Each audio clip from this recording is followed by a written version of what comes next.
कल एक पेरेंट मुझसे मिले, बोले कि मेरा बच्चा अभी 1 साल का है, मैंने 5,000 की एसआईपी शुरू की है, 18 साल बाद इंजीनियरिंग या एमबीए की फीस निकल जाएगी ना। ये सिर्फ उनका नहीं, हर मिडिल क्लास फैमिली का सवाल है। हम सब सोचते हैं कि सेविंग्स काफी होंगी, लेकिन रियलिटी कुछ और है। एजुकेशन की कॉस्ट सेविंग से तेज भागती है। अगर आपको लगता है कि ये सवाल आपके घर का है, तो चैनल को सब्सक्राइब कर लो अभी के अभी और बेल आइकन को भी दबाओ, ताकि आप फ्यूचर के फाइनेंशियल प्लानिंग वीडियोस मिस न करो। हर घर का खर्चा बढ़ रहा है, पेट्रोल, ग्रोसरी, मेडिकल, सब महंगा। और एजुकेशन, इंजीनियरिंग फीस आज करीब 5.5 lakh per year. IIM Ahmedabad MBA करीब 27.5 लाख टोटल।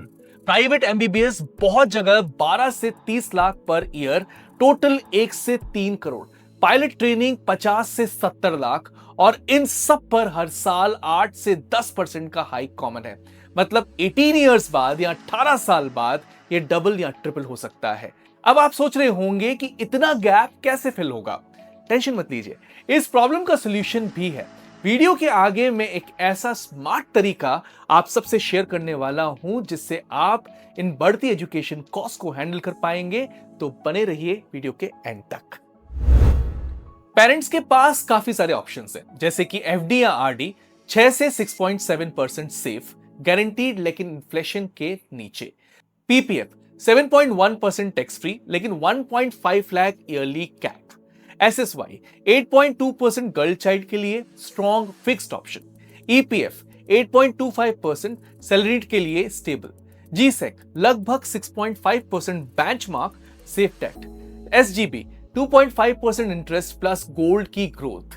टैक्स बेनिफिट्स लेकिन फ्लैट ईयर्स पॉसिबल। आरईआईटीज 5 से 7% डिस्ट्रीब्यूशन रेंज प्राइस रिस्क के साथ। इक्विटी एसआईपी या इंडेक्स फंड्स हिस्टोरिकली 12 के आसपास लॉन्ग टर्म सीएजीआर, इन्फ्लेशन को बीट करने का रियल चांस यही है, रिस्क भी लेकिन ज्यादा है।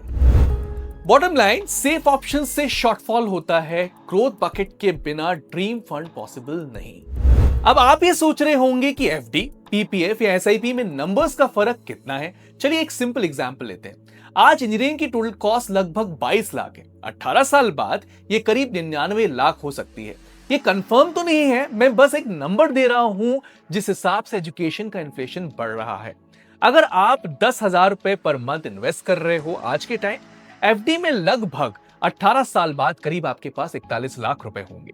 पीपीएफ में करीब 47 लाख, इक्विटी एसआईपी में करीब 1.05 करोड़। और अगर बच्चा ऑलरेडी 10 साल का है, मतलब आपके पास 8 साल और बचे हैं, एफडी में करीब आपके पास होने वाले हैं 27 लाख, पीपीएफ में करीब 29 लाख, इक्विटी एसआईपी में करीब 46 लाख, फ्यूचर फीस करीब 46 लाख। मतलब सिर्फ एसआईपी से मैच ये पॉसिबल है।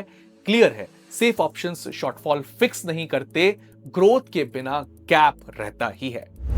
इक्विटी हाई रिटर्न दे सकता है, लेकिन शॉर्ट टर्म रिस्की है। 2020 में मार्केट 30 से 40% तक गिरा था, लेकिन 15 से 18 साल के होराइजन में रिस्क एवरेज आउट होता ही है।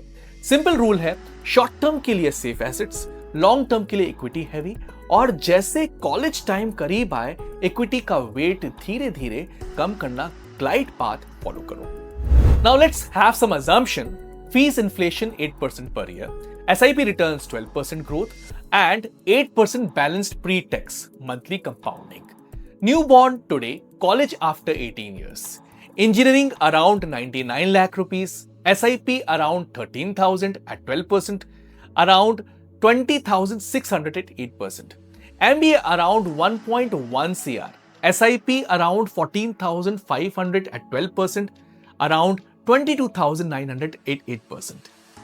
MBBS around 6.6 CR, SIP around 87,000 at 12%. That's going to give you returns like 1,37,000 at 8%.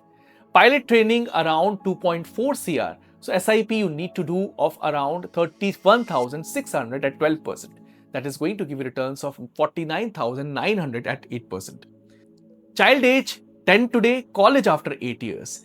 Engineering around 46 lakh rupees, SIP around 28,700 at 12%. That will give you the weight of 34,300 at 8%. MBA around 51 lakh rupees, SIP around 31,800 at 12%, around 38,000 at 8%, MBBS private around 3.05 CR, SIP around 1.91 thousand at 12%, 1,91,000 at 12%, around 2,28,000 at 8%, pilot training around 1.1 CR, SIP around 69,400 at 12%, that would be around 82,900 at 8%. देखा, जितना let start करोगे उतनी बड़ी monthly SIP लगेगी। Early start is the real hack. Early calculation के लिए आप ये टेबल देख सकते हैं। इंपॉर्टेंट ये है कि कॉलेज कॉस्ट सिर्फ ट्यूशन नहीं होता, total cost of attendance include करता है हॉस्टल और रेंट, मेस और ग्रोसरीज, बुक्स और लैपटॉप्स, एग्जाम और लैब और कोचिंग, कम्यूट और ट्रेवल, इंश्योरेंस और मेडिकल। टिपिकल स्प्लिट: ट्यूशन 55 से 65%, लिविंग 30 से 40, अदर्स 5 से 10। इंस्टीट्यूट और सिटी के हिसाब से ये चीज बदल सकती है। और एक और इंपॉर्टेंट चीज, पूरा इन्वेस्टमेंट एक साथ बेचना स्मार्ट नहीं होता। क्यों?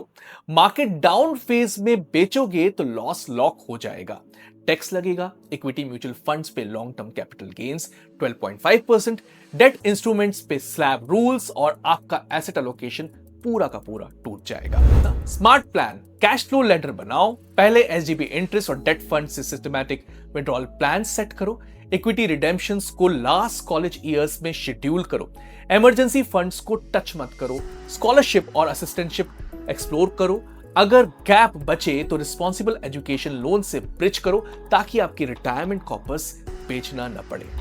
सॉल्यूशन सिंपल है, जल्दी स्टार्ट करो, ग्रोथ बकेट जरूर इंक्लूड करो, सिक्योर बकेट से स्टेबिलिटी लो, डाइवर्सिटी करो, ग्लाइड पाथ को फॉलो करो और अगर शॉर्टफॉल रह जाए, रिस्पॉन्सिबल एजुकेशन लोन एक स्मार्ट गैप फिलर है।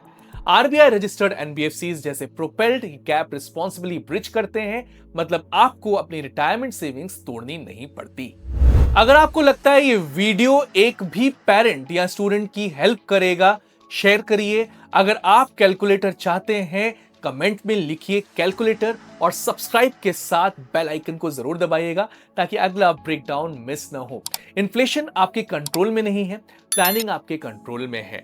सेविंग्स को ग्रोथ के साथ कंबाइन करिए, डिले मत करिए। एजुकेशन एक इन्वेस्टमेंट है। यस, एजुकेशन एक इन्वेस्टमेंट है। जितना जल्दी स्टार्ट करोगे उतना इजी फिनिश मिलेगा।